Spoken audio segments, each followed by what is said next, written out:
엔비디아가 AI의 축포를 쏘아 올렸습니다. 시가총액 5조 달러를 돌파했죠. 하지만 바로 그 순간 미국의 실제 공장 경기는 둔화 신호를 보냈습니다.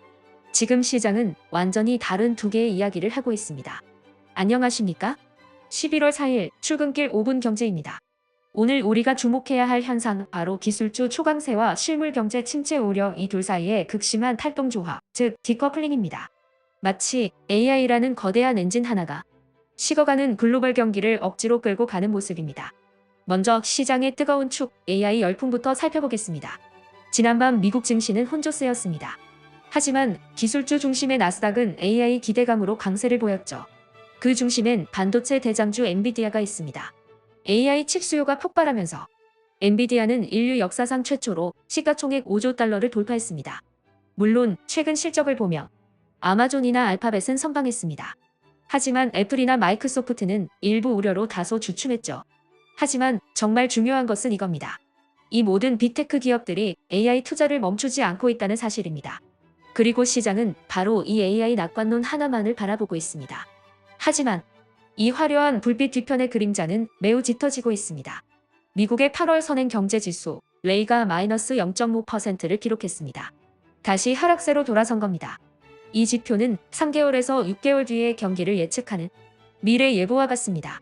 특히 제조업 신규 주문과 노동시장 지표가 약화되고 있습니다.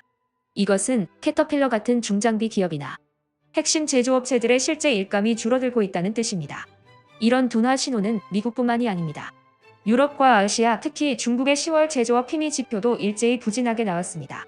글로벌 공급망의 핵심인 공장들이 멈춰서고 있다는 뜻이죠. 이것은 중국 시장 의존도가 높은 애플이나 테슬라에게 강력한 적신호입니다. 매출에 직접적인 타격이 될 수 있다는 경고입니다.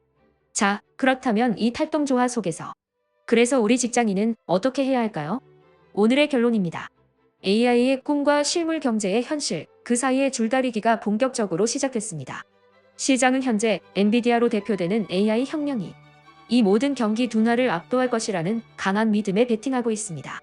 이러한 탈동 조화 장세는 유동 자산 관리를 매우 어렵게 만듭니다. 글로벌 이코노미 캐드데스크가 제시하는 오늘의 가이드라인입니다. 첫째, 주식입니다. 지금은 AI 낙관론이라는 시장의 가장 강력한 테마를 외면할 수 없습니다. 따라서 미국 빅테크를 추종하는 ETF, 예를 들어 QQQ나 XLK 같은 상품의 비중은 유지하는 것이 합리적입니다. 하지만 선행지수가 경고하는 실물 경제 둔화도 고려해야 합니다. 캐터필러나 보잉 같은 전통적인 경기 민감주, 즉 산업재 비중은 일부 축소하거나 신규 진입에 신중을 기해야 합니다. 둘째, 채권 및 현금입니다. 그야말로 불확실성의 시대입니다. 실물 경제가 둔화되면 결국 금리 인하 압력이 커질 겁니다. 하지만 그 시점은 여전히 불투명하죠. 따라서 TLT와 같은 장기채에 큰 베팅을 하기보다는 금리 변동에 덜 민감한 단기 국채, 샤이나 MMF 중심의 현금성 자산 비중을 늘려서 유동성을 확보하는 것이 현명합니다. 시장이 방향을 정할 때까지 실탄을 아껴두는 전략입니다. 출근길 5분 경제였습니다. 감사합니다.